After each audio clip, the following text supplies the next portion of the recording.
Idea, Vodafone पर कि क्या कुछ हो रहा है। एफपीओ से ये शेयर चर्चा में आ चुका है और लगातार इसमें डेली बेसिस पर कुछ ना कुछ खबरें डेवलप हो रही हैं। आज भी एक महत्वपूर्ण खबर डेवलप हुई। आज सुबह ही सुबह कंपनी के शेयर पर एक ब्लॉक डील हुई जिसमें कि 2.8% हिस्सा बेचा गया एटीसी के द्वारा। एटीसी एक इनका पुराना वेंडर था जिसके पास कन्वर्टेबल होकर शेयर मिले थे। उनके पास जो हिस्सा था वो 2.8% हो गया था। उन्होंने हिस्सा बेच दिया। ये जो हिस्सा बेचा उन्होंने 12.70 रुपये प्रति शेयर के भाव पर बेचा।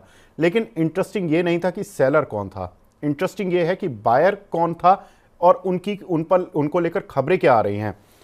एनडीटीवी प्रॉफिट की एक रिपोर्ट कहती है, उनकी एक्सक्लूसिव रिपोर्ट कहती है कि जीक्यूजी पार्टनर ने यह हिस्सा खरीदा है 2.8%। हो सकता है इसमें से कुछ पार्शियल खरीदा हो सकता है कि पूरा का पूरा 2.8% जीक्यूजी ने खरीदा हो। अगर हम 2.8% पूरा हिस्सा मान लेते हैं तो डील वैल्यू करीब 1828 करोड़ रुपए बैठती है। अब इंटरेस्टिंग बात यह है कि जीक्यूजी पार्टनर ने ऑलरेडी कंपनी के एफपीओ में एंकर इन्वेस्टर्स के तौर पर 1348 करोड़ रुपए लगाए थे। एंकर बुक में कंपनी ने पहले ही 5400 करोड़ रुपए जुटा लिए थे। उसके बाद जो टोटल एफपीओ का पार्ट था उसमें से 5400 करोड़ अलग कर दीजिए तो बाकी जो पार्ट था वो कंपनी ने आम निवेशक और बाकी प्लेयर से जुटाया। तो कुल मिलाकर कह सकते हैं कि जीक्यूजी पार्टनर की ये एफपीओ में जो इन्वेस्टमेंट किया था उससे भी बड़ी हिस्सेदारी खरीद हो जाएगी अगर इन्होंने पूरा हिस्सा खरीदा है।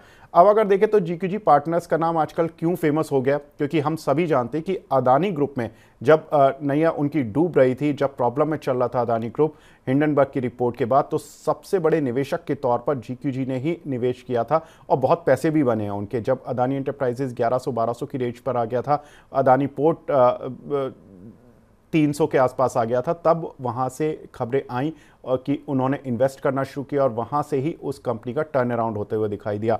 तो ये अब आइडिया में इन लेवल्स पर जीक्यूजी का ये एग्रेसिव मोड ऑफ इन्वेस्टमेंट ये इस कंपनी को टर्न अराउंड कर सकता है या नहीं, ये बहुत इंपॉर्टेंट सवाल बन गया है। क्योंकि अगर उन्होंने 1348 करोड़ के बाद ये 1800 करोड़ का और इन्वेस्टमेंट कर देते तो उनकी लगातार कंपनी में होल्डिंग बढ़ती चली जाएगी और 11 रुपए पर एफपीओ और वहीं 12.70 रुपये पर ये डील, तो कहीं ना कहीं वो एफपीओ प्राइस से भी करीब करीब 10% से ज़्यादा की वैल्यू पर ये शेयर उठा रहे हैं। तो बड़ा इंपॉर्टेंट है।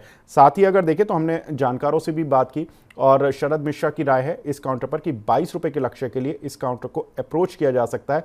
कोई भी डिप इसमें खरीदारी का ही मौका होगा। तो एफपीओ के बाद ये बड़ा डेवलपमेंट और इस बड़े डेवलपमेंट का फायदा आप उठा सकते हैं। अगर ये डील कंफर्म हो जाती है कि जीक्यूजी ने ये स्टेक उठाया तो इस काउंटर के लिए हो सकता है कि आने वाले दिन पॉजिटिव साइड पर रहे, ऐसा जानकार मानते हैं। तो फिलहाल इस चर्चा को यहीं पर विराम देते हैं। नमस्कार।